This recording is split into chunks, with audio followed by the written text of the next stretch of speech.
양도소득세에서 주택수를 판정하는 기본적인 기준은 1세대가 보유한 주택을 모두 합산해서 카운팅하는 겁니다. 세대 합산 방식인데요. 2주택에 대한 특례 기준이 있는데요. 피치 못할 사정으로 일시적으로 2주택이 된 경우 일정한 조건만 미혼이라도 중위소득의 40% 이상인 소득이 있으면서 안녕하세요. 미니파이어의 1인 기업입니다.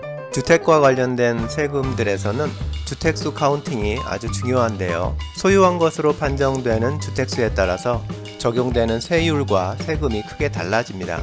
소유한 것으로 판정되는 주택수가 한 채인지 두 채인지에 따라서 각 세금에서 적용되는 세율이 크게 달라지고 주택수가 많게 카운팅 될수록 더 높은 세율이 적용됩니다.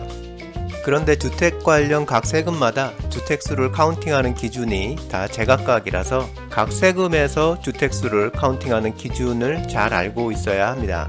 예를 들면 요즘 종합부동산세에서 1세대가 주택 한 채를 부부 공동명의로 보유할 경우 고령자세액공제, 장기보유 특별공제 등 세액공제가 적용되지 않는다는 얘기가 이목을 끌고 있는데요. 종합부동산세에서는 부부 공동명의인 1주택은 부부가 각자 1주택씩을 소유한 것으로 판정하기 때문입니다. 종부세에서 주택수를 카운팅하는 방법이 다르기 때문에 생기는 현상인데요. 주택 관련 각 세법별로 주택수를 카운팅하는 기준과 차이점을 잘 알아두어야겠습니다. 오늘은 양도소득세에서 주택수를 카운팅하는 방법을 확인해 보겠습니다. 양도소득세에서는 무엇보다 비과세를 받는 게 가장 중요한데요. 양도세 비과세 혜택을 받을 수 있는 대상을 결정하는 기준이 바로 보유주택수입니다. 기본적으로 1세대 1주택인 경우 양도세가 비과세됩니다. 그럼 지금부터 양도소득세에서 주택수를 카운팅하는 방법을 확인해 보겠습니다. 양도소득세에서 주택수를 판정하는 기본적인 기준은 1세대가 보유한 주택을 모두 합산해서 카운팅하는 겁니다. 세대 합산 방식인데요.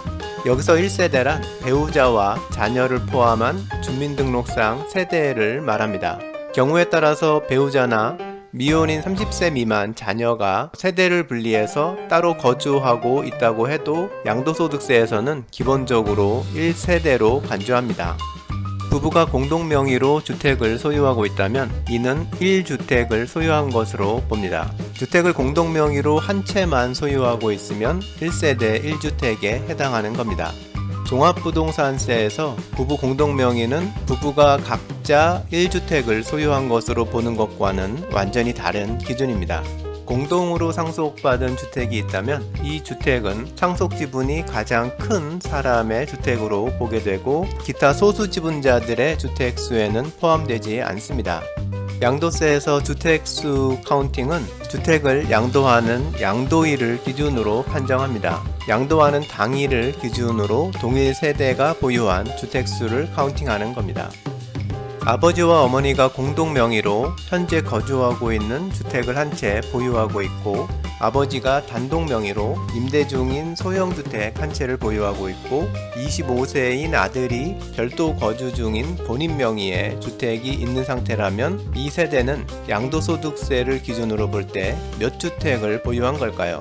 이 경우에는 아버지 어머니 공동소유인 주택 한 채, 아버지 단독명의 주택 한 채, 그리고 아들 명의 주택 한 채 해서 총 3채의 주택을 소유하고 있는 것으로 카운팅됩니다.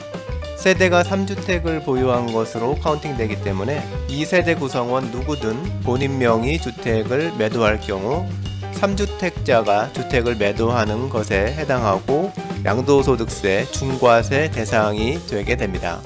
양도소득세 중과세가 적용되면 장기보유 특별공제가 적용되지 않고 세율도 10%씩 가중되기 때문에 양도소득세 부담이 엄청 커지게 됩니다. 양도소득세에서 보유주택수를 카운팅하는 기준을 정리해 봤는데요. 여기에도 예외적인 기준이 있습니다. 일시적인 2주택에 대한 특례 기준이 있는데요. 피치 못할 사정으로 일시적으로 2주택이 된 경우 일정한 조건을 만족하면 양도소득세를 계산할 때 1주택자로 인정해서 비과세해주는 기준입니다.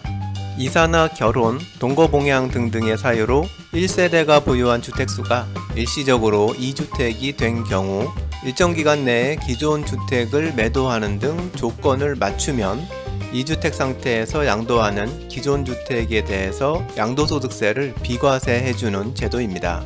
주택이 있는 지역, 매도 연도 등에 따라서 보유, 거주 등 적용 기준이 다르고 조건을 맞추는데 좀 복잡한 부분이 있긴 하지만요. 양도세 비과세를 받을 수 있는 중요한 내용이니까 본인의 상황에 해당하는 부분을 사전에 잘 확인해 두어야 할 것 같습니다.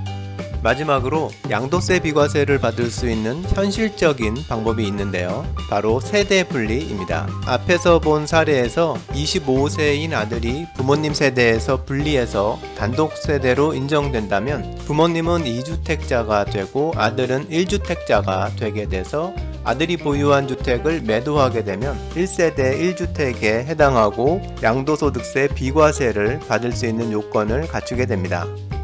여기서 30세 미만의 미혼 자녀는 부모와 같은 세대로 보는 게 기본이지만 30세 미만 미혼이라도 중위소득의 40% 이상인 소득이 있으면서 주택을 유지 관리하며 독립된 생계를 유지하는 경우에는 별도의 독립세대로 인정됩니다. 이 세대분리 방법은 다른 영상에서 확인해 봤던 취득세 주택수 카운팅 방법에서도 언급됐던 내용인데요. 양도소득세에서 주택수를 카운팅하는 방법은 취득세에서 주택수를 카운팅하는 방법과 비슷한 부분이 많습니다. 주택수를 세대 합산을 기준으로 카운팅하는 것도 그렇고 30세 미만인 미혼 성인 자녀가 독립세대를 이룰 수 있는 조건도 동일합니다. 독립세대가 되면 주택수를 별도 카운팅하는 건 당연한 거니까요. 이렇게 보면 주택 관련 세금에서 유리한 상황을 만들기 위해서는 가능한 한 세대를 작게 구성하는 것이 좋은 것 같습니다. 미혼인 성년 자녀가 세대를 분리해서 세대원이 본인 한 명인 세대를 만들게 되면 세대 합산이 기본인 취득세나 양도소득세에서도 주택수를 합산할 다른 세대원이 없게 되는 거니까요. 미성년자가 아닌 경제활동을 하는 자녀가 있다면 세대분리 방법을 적극적으로 활용해 보는 것도 좋을 것 같습니다. 이상에서 주택 양도소득세에서 주택수를 판정하는 기준을 확인해 봤는데요. 양도소득세는 세대 합산 방식으로 주택수를 카운팅하고요. 일시적인 2주택자 규정과 세대분리 방법을 잘 활용해서 양도세를 줄이거나 비과세 혜택을 받도록 잘 관리하면 좋을 것 같습니다. 다음 영상에서도 주택 관련 세금에서 주택수 카운팅하는 기준을 계속 확인해 보겠습니다. 좋아요와 구독 부탁드립니다.